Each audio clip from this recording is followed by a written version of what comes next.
If you've never heard of Mauricie, you're not alone. It's a region in central Quebec, right between Montreal and Quebec City, known today for forests, quiet towns, and long stretches of river. And, of course, it's where former Canadian Prime Minister Jacques Chrétien was born. You may know him for his famous Shawinigan handshake, named after his birthplace. Toward his car, he came face to face with one of the demonstrators. Suddenly, Chrétien took the man by the back of the neck. His other hand was over the protester's mouth. He pushed him aside. Long before Quebec's economic boom of the 1960s, Mauricie was quite literally powering the province, electrically and economically. To understand why, we have to start with a single geographic feature, the Saint-Maurice River.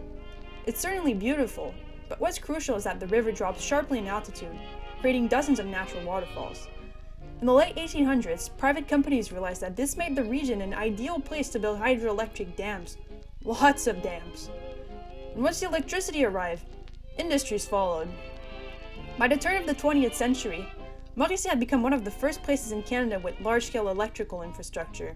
This attracted aluminum production, chemical plants, textile mills, and especially pulp and paper factories. All of these industries that require enormous amounts of power and water to function. Entire cities were built around these plants. And in this video, we'll be focusing specifically on these cities, the regional industrial core of the cities of Shawinigan and Grand-Mère.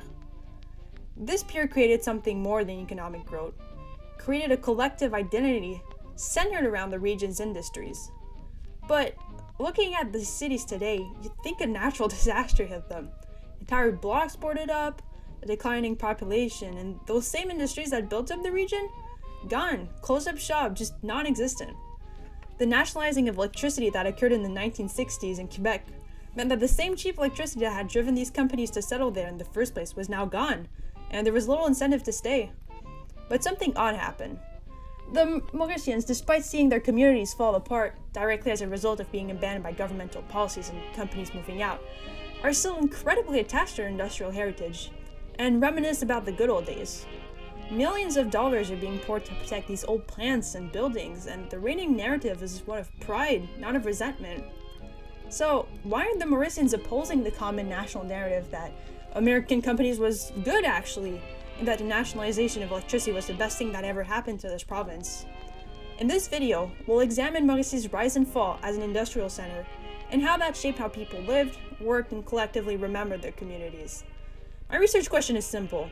How did this industrial decline transform the region's collective memory? I argue that Mauricie's industrial decline isn't just an economic event to study. It reshaped the region's collective memory, leading residents to preserve and revalorize industrial heritage as a way to renegotiate and defend their regional identity in the face of deindustrialization. To understand why Mauricie's decline hit so hard, we first need to understand just how deeply industry shaped everyday life in Shawinigan and Grand-Mère. Let's look at the history of these cities, as described by René Verrette in his book about the ideology of development in Mauricie, as well as Normand Brouillette's work about the history of the region's industrialization. John Foreman, a Scottish immigrant associated with American and Canadian investors to build the Laurentide Pulp Company in 1887, in proximity to what would become the village of St. Fall. Nowadays, this village is integrated in Shawinigan.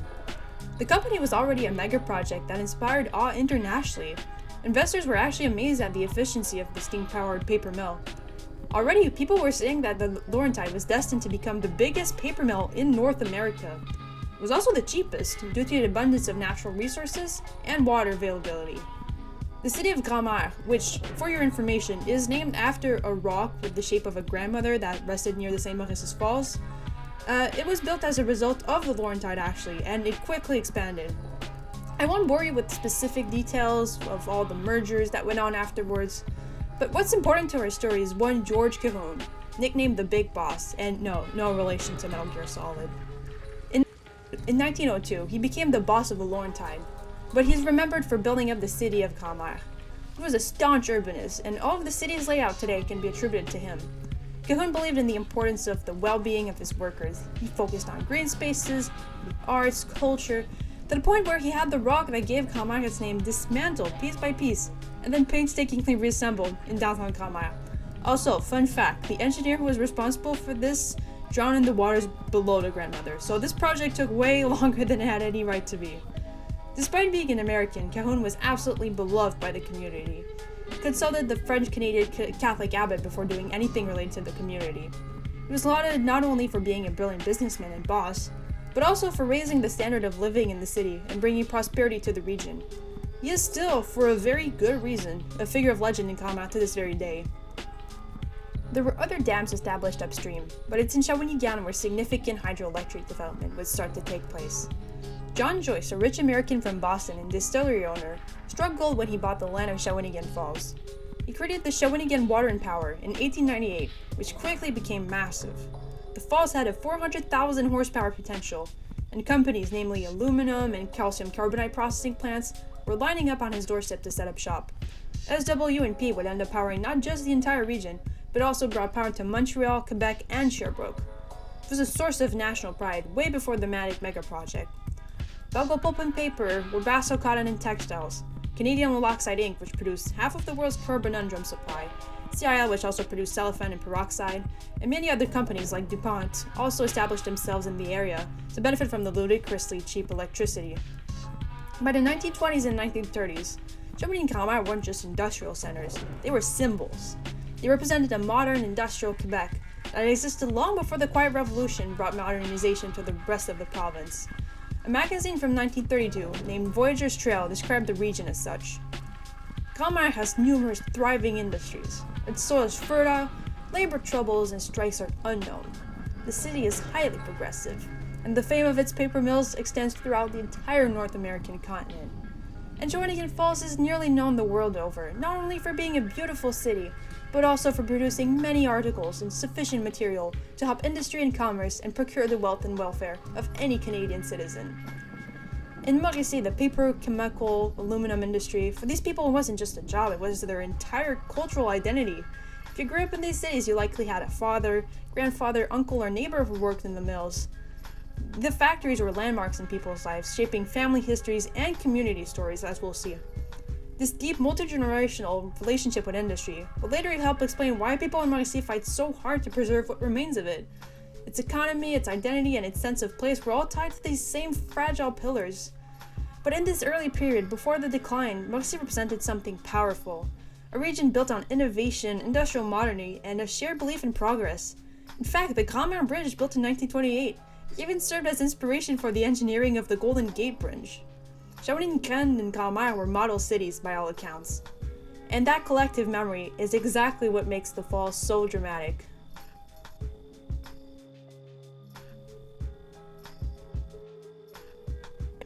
When I first started researching Mauricie's decline, I expected to find detailed explanations. Academic studies, local histories, reports, something that would walk through what happened after the industrial boom. But instead I found something strange. Most of the history books, they just simply stop in the 1970s. They go through the hydroelectric dams, the factories, the boom years, and then the narrative just ends.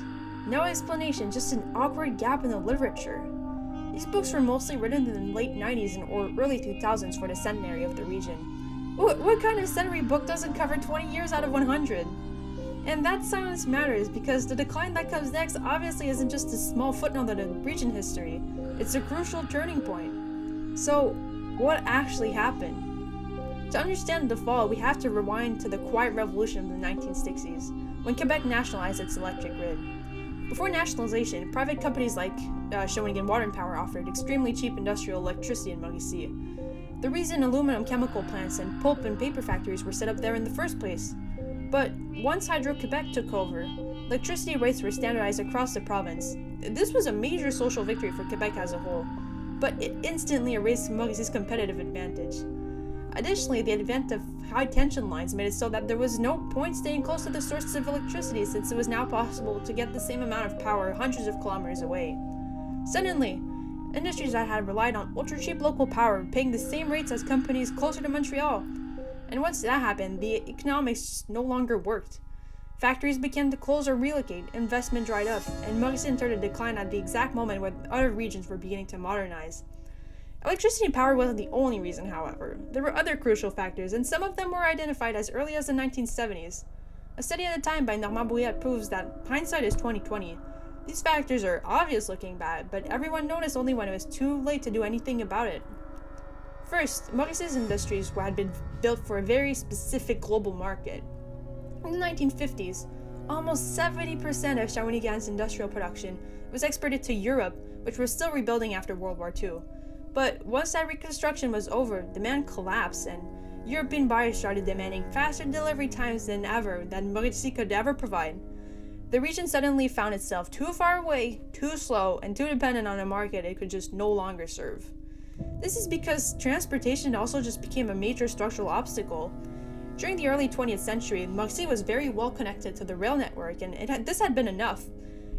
But by the 1950s and the 1960s, trucking had become the dominant form of industrial transport, and Mauricie just wasn't ready.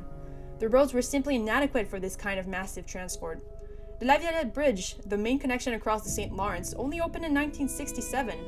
Until then, getting goods across the river required long detours or unreliable ferries. For companies trying to compete internationally, this was a massive logistical disadvantage. And by the time the region started building the road network it desperately needed, it was already decades behind. Third, labor relations changed dramatically. Before, Mauritian workers were lauded as being easy to work with, and labor troubles were thought to be a myth in the region, as you saw in the magazine extract. It was even an important part of the marketing of the region and an important selling point for American and Canadian companies looking to cut costs. But by the 1970s, the region's unions were strong and increasingly militant. They demanded higher wages, better job security, and protections based on seniority. This raised production costs and made Mauricie far less attractive than non-unionized regions in Ontario or the United States. Take a look at this chart. Every month represents a square and every line a year. The blacked out squares were active strikes, and hashed areas are the months where labor negotiations were ongoing. One conflict in particular became symbolic. Workers protested against Shawinigan Chemicals when the company tried to move operations to Varennes, where a new manufacturing process involving petrol would be much cheaper. The protest turned into a months-long showdown, and although workers fought hard, the plant still ended up moving, and the conflict only convinced companies that Mauricie was becoming too risky a place to operate. Other natural resources were gradually dwindling as well. The vast iron and woodland reserves that had drawn companies to the region were slowly disappearing, and these companies faced fierce competition against Ontario and American firms. There were other issues: an aging workforce with an average age of nearly 50, meaning higher costs and no younger workers to replace them, higher industrial taxes than in Ontario, and as we discussed, industrial electricity rates in Montreal and Quebec somehow ended up lower than in Shawinigan, the very place where the electricity was being generated. Individually, none of these factors doomed the region, but together they created a perfect storm. Rising costs, shifting markets, and a national energy policy that removed the region's last competitive advantage. Being an American investor, it was just a no-brainer move to move out of the region into Montreal or back into the States. And for what exactly happened after the collapse in the 60s, it's hard to gauge. Most studies are severely out of date, and there's unfortunately not a lot of interest by researchers for the collapse aside from a few select authors. And that brings up to the most important question. How did Mauricie respond to this collapse? What do communities do when the economic foundations of their identity disappears?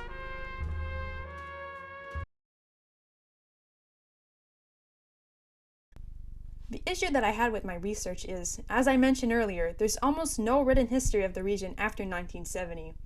Factories progressively closed, and the literature would have you believe that these cities just slowly died out or became ghost towns like many industrial cities before them.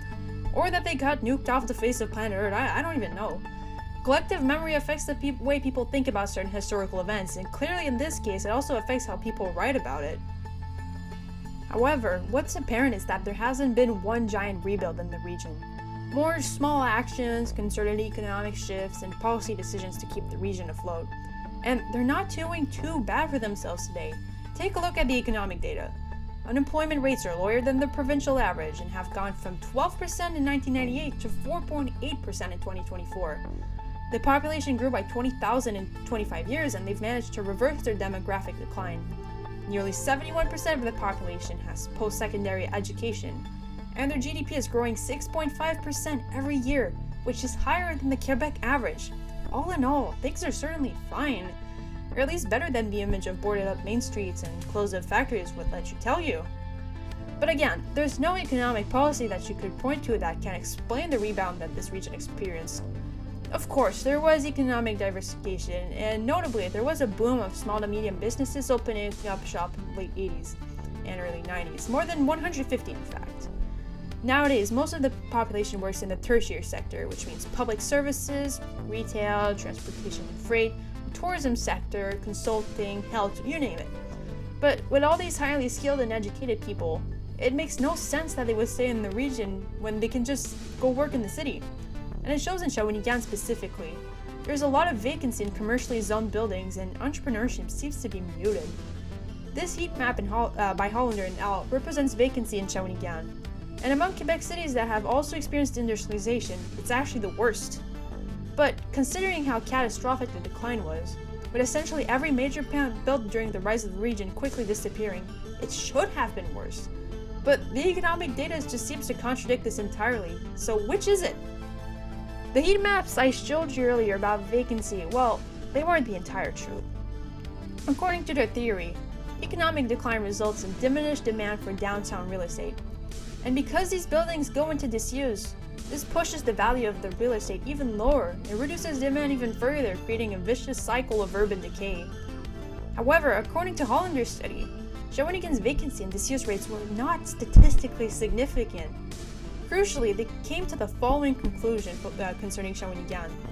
Once a region experiences population decline, what follows is a long period of profound resistance to demographic or economic change, which continues until the people, artifacts, and institutions which were assembled in the growth era gradually erode away.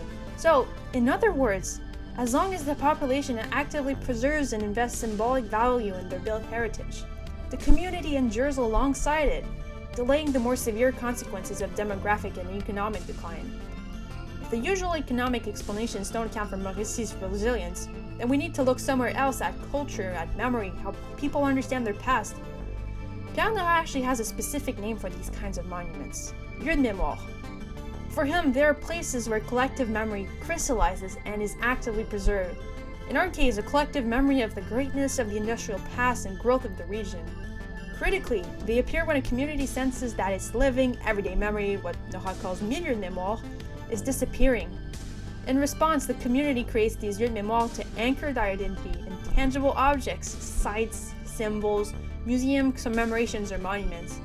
By attributing this symbolism to areas of memory, according to Nora, they become immune to the ravages of time, contrary to the very real economic decline that these cities faced. Instead of letting themselves be defined by their hardship, these lieux de mémoire allow them to renegotiate their identity and preserve their pride as being the powerhouse of Quebec. So, how exactly do these lieux de mémoire manifest? How do they look like? There is, of course, a very large patrimonial community in Shawinigan and Commer, which, it should be noted by the way, Commer has been fused into Shawinigan for quite some time now, so it's the same community. This community has identified hundreds of buildings to preserve, and if I do say so myself, they've done a pretty bang-up job. But I think the example that best portrays the attachment to the industrial past that Mauricie has is the Cité de l'Énergie Museum. The Cité de l'Énergie, or City of Energy in English, is perhaps the region's flagship lieu de mémoire. Originating in planning efforts launched into the 1980s after the closure of Canada's first aluminum processing plant, Northern Aluminum Company, which later became Alcan. It was an absolutely gigantic complex with several plants and buildings across the cities, and it was powered by a massive power plant, and it stayed open until the late 70s, until it too was hit by the wave of deindustrialization. But instead of falling into disrepair, there was an idea in the 80s to turn these buildings into a museum of electricity by none other than Hydro-Québec. The city invested a lot of money, and so did Hydro-Québec and Alcan, which is now Rio Tinto Alcan, to turn these buildings into a stunning museum, concert venue, and educational center, whose primary goal was to highlight the past of these buildings, the collective memory of industrial greatness and how the region was built up by these companies. The City of Energy finally opened its doors in 1997.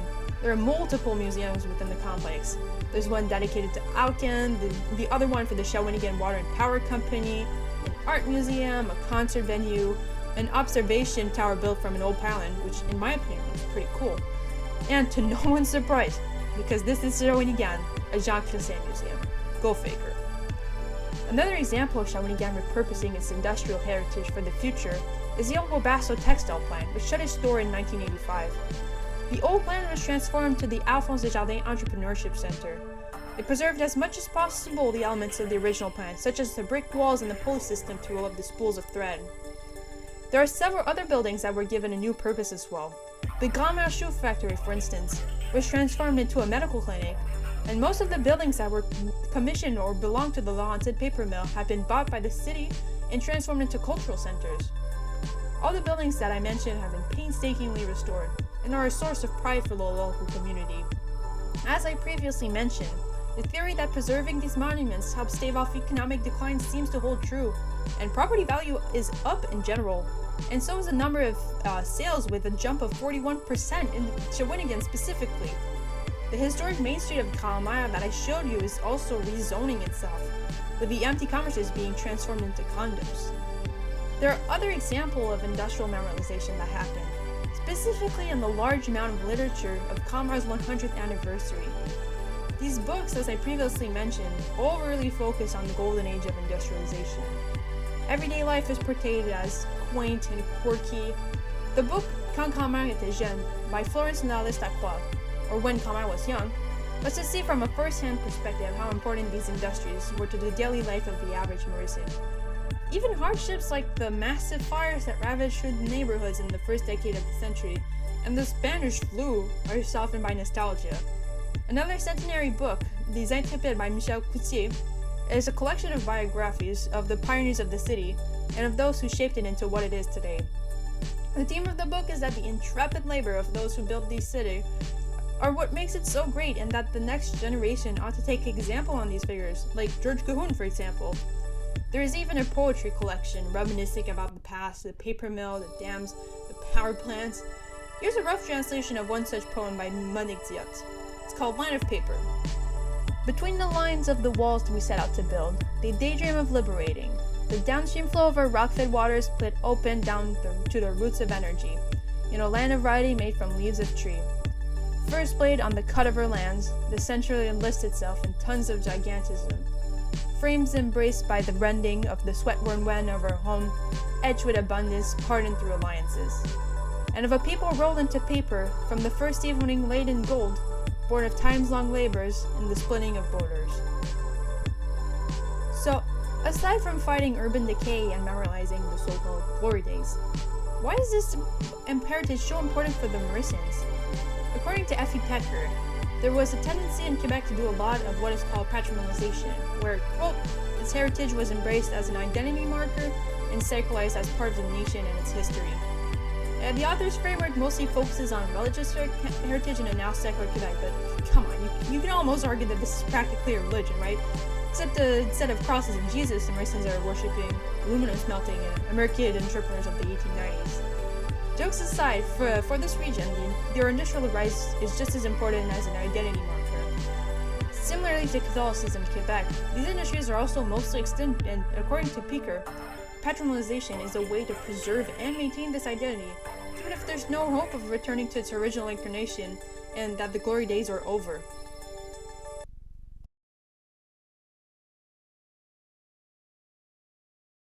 One thing that bothered me learning about this region, aside from the bizarrely lacking history books, is the absence of a counter-memory. The nationalization of hydroelectricity is thought of as our greatest thing that's ever happened to Quebec, bar none, that it is our most momentous achievement that has only brought good for the province. But Mauricie is a clear counterexample. By all accounts, they got the short end of the stick in this deal. And I kept wondering, why are people more mad about this? Why is all the literature so happy-go-lucky about their history? Why have there been no opposing voices that have emerged? According to Lisa Karen Taylor in the Journal of Canadian Studies, heritage practices always recognize one specific narrative, and us to identify with, and the collective memory about the greatness of nationalization is in that regard. But this narrative excludes those who did not benefit from the policy, like the Mauritians or indigenous people who were expropriated from their lands. So, for Taylor, this becomes a political issue, and the collective memory becomes a battleground for legitimacy. There is a push and pull of counter-memory that contests and memory that affirms, and the end result is what we perceive in the present. But there is no counter-memory to speak of in the Mauricie region. In theory, the Mauritians' attachment to their industrial past should make them contest even more the national narrative. So, how can we explain this? Well, throughout my research, I found out that Hydro-Quebec has a massive marketing budget. Why does a Power Crown Corporation need a marketing budget, you may ask? Specifically for cases like these. During the 70s, there was an immense campaign to try to convince the Québécois that Hydro-Québec was there to serve the people, that they were the future, but more importantly, that everyone was a Hydro-Québécois. Check out these two select advertisements from the 70s and the 80s. Voici la maison anti-pollution, la maison Neuflec. Anti-fumée, anti-bruit du chauffage, anti-pièces de rechange, anti-manque d'eau chaude, anti-espace perdu, anti-temps perdu, anti-lavage des rideaux souvent, anti-ménage tout le temps et anti-pollution. La maison toute à l'électricité Neuflec. Soyez jeunes, soyez libres, soyez électriques.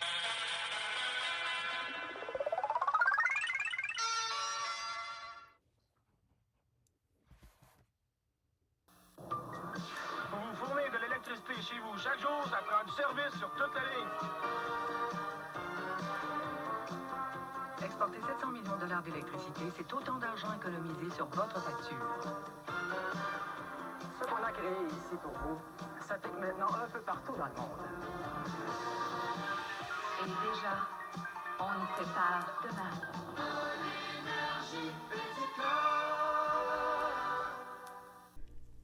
It was crucial to turn electricity into a Québécois symbol, and in a piece of its heritage, and to push the narrative that everyone, and I mean everyone, benefits from nationalizing because it's patriotic. Dominique Perron, who studied this marketing campaign, argues that turning hydroelectricity into a symbol of Quebec nationhood was necessary in order to obtain citizen consensus and approval. Additionally, by casting such a wide net, it becomes harder to exclude yourself from the national narrative. Everyone is a Hydro-Québécois now. Everyone pays the same company. Everyone benefits from these mega projects. As such, Hydro-Québec's campaign was essentially, in a way, state propaganda, technically. Additionally, remember when I mentioned that the City of Energy was originally a Hydro-Québec idea? That it's a museum about electricity? I don't think I need to explain how, in this case, the collective memory has been essentially hijacked by the state apparatus through the region's most iconic lieu de mémoire. Overall, in my opinion, it can be said that there isn't a counter-memory to speak of in Mauricie's case against the wider national narrative, but that any negative feelings are more of a quiet resignation of what could have been, and mourning the potential of the region by memorializing these buildings. Mauricie's story doesn't end with abandoned mills or boarded-up storefronts. What emerges instead is a region that has treated its industrial past as something worth carrying forward, not as nostalgia for a vanished golden age, but as a living framework through which communities understand who they are today. This research matters for Quebec because it reveals how collective memory operates in places that fall outside the major urban centers. A lot of research in Quebec is focused on Montreal, and regional studies in general are more of an American thing. The story of Mauricie shows how whole regions negotiate their identity when the foundations they were built on disappear, and how people invest meaning in the landscapes that shape their families for generations. What's happening in Mauricie also challenges the assumptions that often guide policy decisions about the industrialized regions. If economic factors alone could explain its resilience, the region shouldn't have recovered as it did. The region eventually rebounded, in part because residents drew on the memory of their industrial past as a cultural anchor. Heritage committees, museum commemorations, preserved factories, and community projects all contributed to this recovery by giving people concrete ways to express their connection to their city and to the generations who work there. Through these initiatives, Mauricie transformed its industrial history into a source of stability and meaning, helping communities face the industrialization with a renewed sense of identity. In Quebec's broader memory landscape, so often centered on the Quiet Revolution or the nation's political identity, Mauricie reminds us that regional stories can shape collective identity just as powerfully, even if they aren't necessarily competing narratives. There are still questions that deserve our attention. Right now, the region's economy is still one that's focused on services and tourism. It has rebounded, but for how long? Is this economy even sustainable in the long term? Thankfully, the Mauricians have a solid foundational memory of their industrial past, and these lieux de mémoire that were built to stand the test of time should provide them guidance towards expansion and greatness, and for how the region can create its own destiny. Understanding Mauricie means understanding how communities survive profound change, and what they choose to remember in order to keep on going. Thank you so much for watching my video. I hope you enjoyed. Leave a thumbs up and a follow if you want to see more content about forgotten and obscure Canadian history.